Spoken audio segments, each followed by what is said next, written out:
part 6 of this Python tutorial. I hope you have watched all the previous parts of this playlist. So today we are going to learn about what is classes and functions and when and where are we going to use it and how to write that syntax and all. Okay, so first before trying to see what is functions and classes, let us try to solve this simple maths equation, right? A plus b into c minus d. So you see, if there is a first question, I will be substituting all these values like 1 plus 2 and then c minus d, which is 3 minus 4, and then I'll be multiplying a minus c, that is 1 minus 3. So I will try to spend some of my time and then I will finally come to a conclusion, okay, that this was the answer. Okay, and then again, if I want to solve this similar equation with different values, again I'll be spending similar amount of time that I spent on the first question. Then again the situation will be same for the third question. Like, so every time I want to execute a logic, I need to spend some time on this, right? Or I can say time and efforts and line of codes and everything. Okay, so if I write a code for this at one place and again at some other place I need to solve this logic, again I'll be writing the code for solving that. Again it is repeating, right? So instead of that, what we can do is we can write a logic and give a name to that logic. Okay, so I'll repeat that: write a logic to solve this equation and give a name to that logic.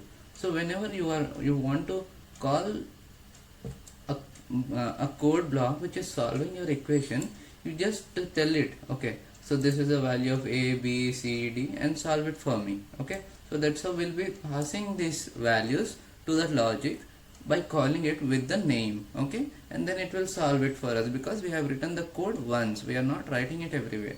So functions means write once, use everywhere. Okay, so I have written already a function. So how this is the way we write a function in Python. First we write a keyword called def, and then we write function name, and then we write all the parameters that we are going to use in the logic to solve that particular equation. Okay, so nowhere we have written this equation, but like we know that we want to solve this. So for this, what I have did, a plus b I have written in the x, c minus d I have written in the y, a minus c. So I am solving each of the LHS and storing the result. So if there is any BODMAS issue, just forget that, try to understand the concept, and then finally as per my overall equation, I need to multiply all those things, x into y into z. Again we can optimize it and we can write it in a single line as well, but for the understanding sake I have written using 5 to 6 lines of logic, and finally I'm returning. Okay, so here what is happening, okay, I'll execute this so that this function is now present. Okay, now if I want to call this 1 2 3 4, I'll simply call the function solve expression. Okay, and I'll pass the values of a, b, c, d, that is 1 2 3 4. So what happening here is, what is the first value that I am sending will be mapped to the first parameter of the function. So function means the logic.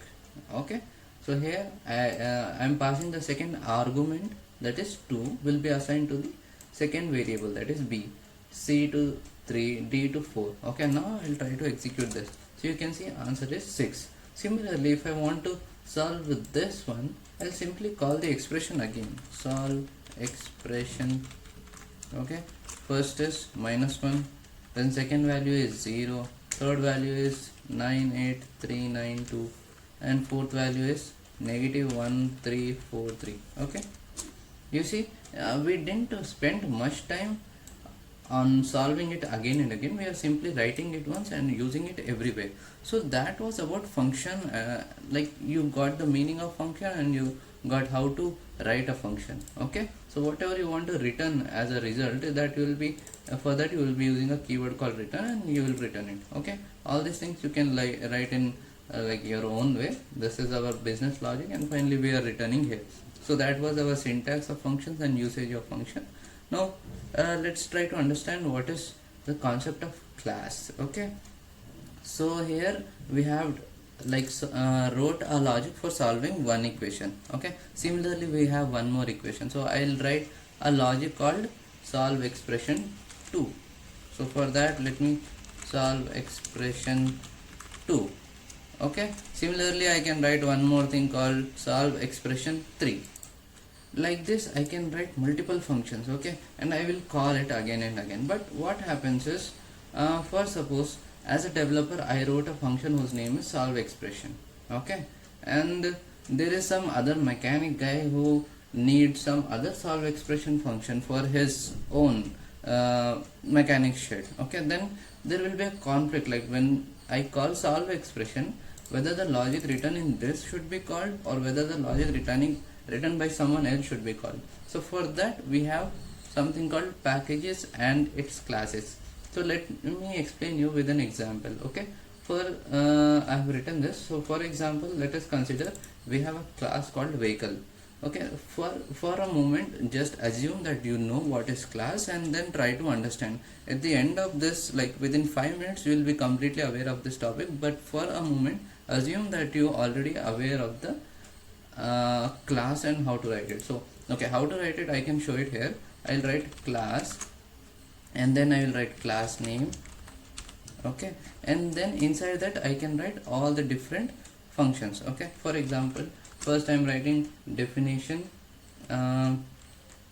get fuel, okay. So this will tell me what is the quantity of fuel that is left. So return 5. As of now I am returning a fixed value. So just I'm not writing any logic, but assume that it is there, okay. Then I have definition get type, return type 1, okay. Def get status, so return stopped, like what is the status of vehicle, whether it is running or what is happening, okay. So that is status. Then I can give instruction def get what we can say, okay, I can give order, okay, drive, return started. Then I have one more logic called stop. So when this function will be called, the internal logic will be like, okay, stopped.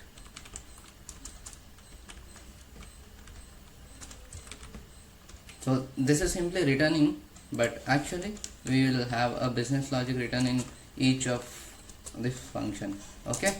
So I'll simply start this and I will create an object of this, okay. So here okay, before going to object and all, let's see. So what the class is doing is, so if suppose there is a real vehicle, okay, and for that we will have various functions, like we need to check the fuel status, how much it is filled or empty, what is the type of vehicle, what is the status, whether it is running or, okay, when we try to drive it should start, when we try to stop it should stop. So all these are the functions of vehicles. So what we can assume here is, okay, so again I can I will write one more function, 1 second. So for a moment just forget about this function, but I am writing it, I'll explain you later. Let me pause and write this function, okay. So assume our vehicle has 3 variables, that is fuel, type and status. So when I say get status, it will give me the status of this self dot status, okay, and this will return me self dot type. If you are not able to understand, it's fine, just wait for few moments, okay. Self dot fuel. For all this this I don't want to return anything, but self dot status. So when you call a drive function, the vehicle should start, okay. So for that what I am doing is self dot status is start, okay. Initially it is stopped. So these 3 lines are initializing, okay. Status, okay, model type I will write it, okay. And again this self dot status is fine, and then here self dot status. So when you call a stop function, the status should be stopped, okay. So I will pass this parameter fuels model type status. Okay, so if you see now, it's stopped. What happened? Valid syntax. Okay, this is not a return, right? Yeah, so here I have grouped all the variables and functions that is related to vehicle. So you know, definition is nothing but a function. A function is nothing but a logic, and logic is given a name which we are writing here. Okay, so so when we are calling get status, that is some logic which is defined with the name defines get status. The logic is written under the definition. So this is one function, right? Similarly, this is one more function. Similarly, this is one more function. Similarly, this. So all these functions are related to vehicle, correct? So I have grouped all those functions to a class called vehicle. So when I say get fuel, I don't know what is get fuel, okay? But when I say vehicle dot get fuel, at that time I will be okay. At that time Python will be knowing, okay, so get fuel is a function which is written under a class called vehicle. Okay, so at that time this function will be called. It is clear? I guess now everything should be clear. Okay, so you know what is functions, and now we are grouping all the functions under a class. Okay, because if suppose you have a cycle, okay, in that you can call get status.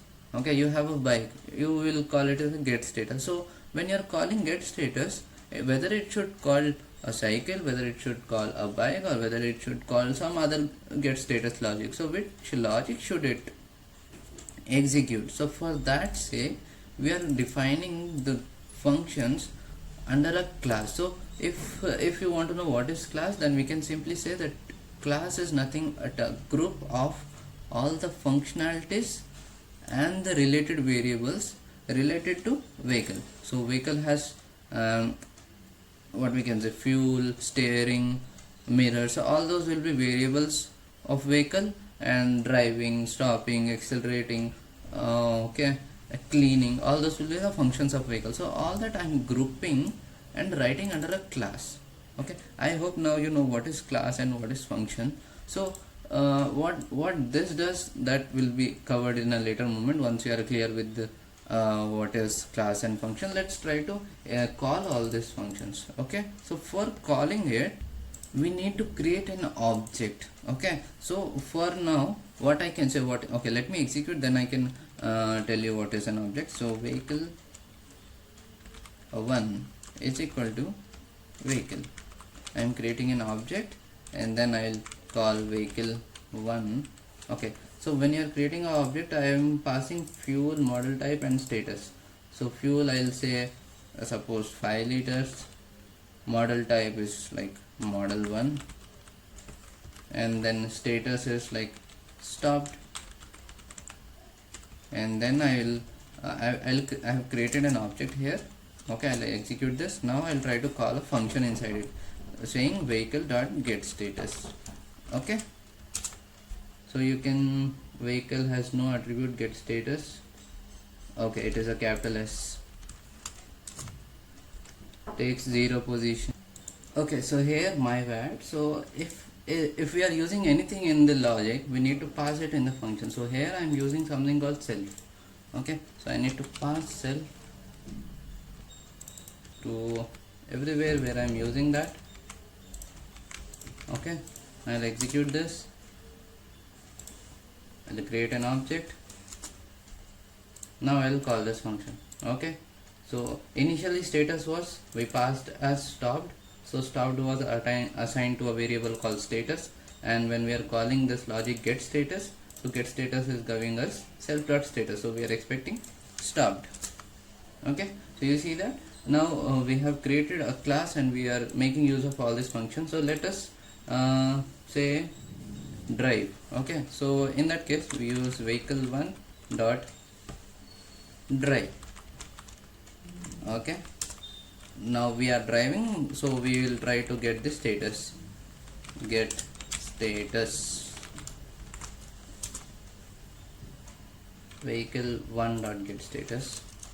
Okay, so it has started already. Okay, so here what I want to say, the object, the perfect example for this object is when any automobile company is manufacturing vehicles, right? It will define all the functions that a vehicle should do. Okay, and then the manufacturing will start in such a way that it covers all the functions. But it is not like for every vehicle it will define a function. Okay, this vehicle should also drive, this vehicle should also drive, this vehicle should also drive. It is not like that, right? They will define only once, and the same thing will be applied for all the vehicles. So here what we are doing is we are defining something called vehicle, but it has no meaning until a manufacturer manufactures a vehicle out of it. Okay, so when we create an object, it means we have created one vehicle which will have all these functions. Similarly, we can create 100 vehicles. So creating vehicles means creating the object of vehicle. Okay, so I hope this is clear. Okay, now when I say creating vehicle means creating an object of vehicle. Okay, so it's like when you want to use some functions, you need to create an object of the class, and then you can use all these functions. Okay, so that was about class, its functions and objects, right? Now we'll talk about inheritance. So what okay, so just don't focus on the terms as of now. I'll give you an example, then try to focus on the term. You can easily collaborate. Okay, now the next concept that we are going to learn about inheritance. So what inheritance is let's take an example. You know, it's a vehicle. Okay, you don't know whether it is a two-wheeler, whether it is a four-wheeler, what is a color and all. Okay, whether it is a bike or whether it is a car. So car is nothing but a vehicle, correct? Similarly, a bike is also a vehicle, but car and vehicle will have different properties apart from all these functions, right? So let's take an example of bike, or we can, okay, let's take an example of car. So car will have all these functionalities, you agree, right? So I will define a class called car, and I will write all those functionalities. But will those functionalities include all this as well? Yes. So car will also need to start, drive, stop, status, get fuel, all these things. So what I'm going to do is, instead of defining all these functions which are needed for the car, I will write all those functionalities which is specific to car, and I will also import all those functionalities of vehicle. Okay, let me repeat this things again. For defining a class called car, which inherits, like which needs all the functionalities of vehicle plus some extra features. Okay, so in that case, instead of writing all the functions again, I will write the function specific to the car, and I will also consume, or I will also inherit all the functionalities of vehicle. So let me write the code, then you will get it easily. Okay, so here I am writing a class called car which is going to inherit. Okay, let me write, pause and write it. Okay, so I resumed now, and you can see I have defined a class called car, in which I am specifying that car has two more values, or two more attributes called airbags and mileage. So we can modify the value of airbags and mileage, and we can get the value of mileage and airbags at any time, right? So here this seems to be a normal class, but I said we want to have all the functionalities of vehicle as well, right? So for that, what I'm going to do is, this car will have all the functionalities of vehicle. So this is how I'm specifying it. So because I have written a vehicle there, it is inheriting all the vehicles as well. Okay, I mean all the functionalities and attributes of vehicles as well. Now I'll execute this. It is executed. Now we are going to create a car. Create a car means creating an object of the car and use all those functionalities, correct? Okay, and one more thing I forgot to mention here is, I need to write star args as well. So what is star args, let me tell you. Okay, so when I am saying that I want to create a car, okay, I will be passing airbags values, mileage values, right? But I need to pass the values of the attributes for vehicles as well, correct? So vehicle needs what? Vehicle needs the fuel, model type, status. Okay, so all those remaining things will be going to star args, and this will be assigned to the super of car. Super of car means the parent of car. So parent of car is nothing but vehicle. So okay, if it seems confusing, let me tell you this again in one line. So I am going to pass all the attributes required for car followed by all the attributes which is required for vehicle. So that will be stored in the star args, and these values will be passed to vehicles using this line. Okay, I hope now this is clear. So for creating the object of car, you can pause this video and try creating an object and then come back. Okay, so now we want to create an object of car using car, and first what we need to send, first we need to send the value of airbags. Let's say there is 4 airbags and the mileage is, okay, let's say 15 km per hour, and then we want to pass to star args. So star args, what it is expecting, it is expecting all the parameters required for vehicle. So for vehicle, what we needed, fuel, model type and status, right? So fuel, let's say it has 10 liters capacity, or we can say 10 liter is there as of now. Then model type is like car model, anything you can take. Okay, then status, we need to say it has something. Okay, stop. So now we passed these two, which is specific to car, and the remaining things which is specific to vehicle, and this is stored in the star args, and using this line all the properties are assigned to vehicle. Now we are going to create a car1 object. So you see, now using car1, as of now you can say that you can use car1 dot get mileage, mileage. Okay, so you got it, but you can see this is like a general thing which you have defined it, that's why you are using. But now you can use car1 dot get status as well.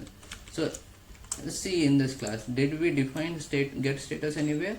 No, right? But get status is there in vehicle, so that's why we are going to write get status, and you can see it is executed. So now I hope you got what is a class, what is inheritance.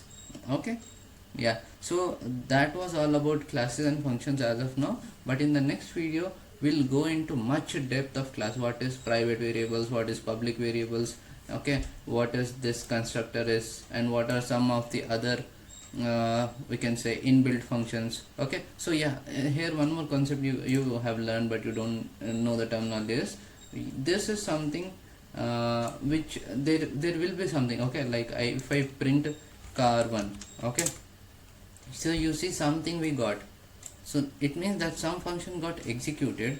Like this function we are not calling anywhere, but this got executed. Okay, so these are some of the inbuilt functions that we are using. So inbuilt functions means the functions which is defined within the Python libraries already, but these functions which we are defining or for which we are writing logic, that is called a custom function. So I hope you got the difference between inbuilt function and custom function. Okay, so in next video, okay, yeah, so in next video we are going to cover overriding, overloading, okay, constructors, and different types of for layman's understanding I can say restrictions. Okay, so this we will call it as a public, private, so those will be different types of restrictions, default and all. So that I'll explain in the next video. For now, I hope you got the understanding of what is a class, what is an object, what is an inheritance. Okay, so these three are like the foundation concepts. Okay, so that's it for now. If you have any queries regarding the classes, functions, you can write down in the comment sections, and for these you can follow up with the next video in the playlist. That's it for now. Thank you.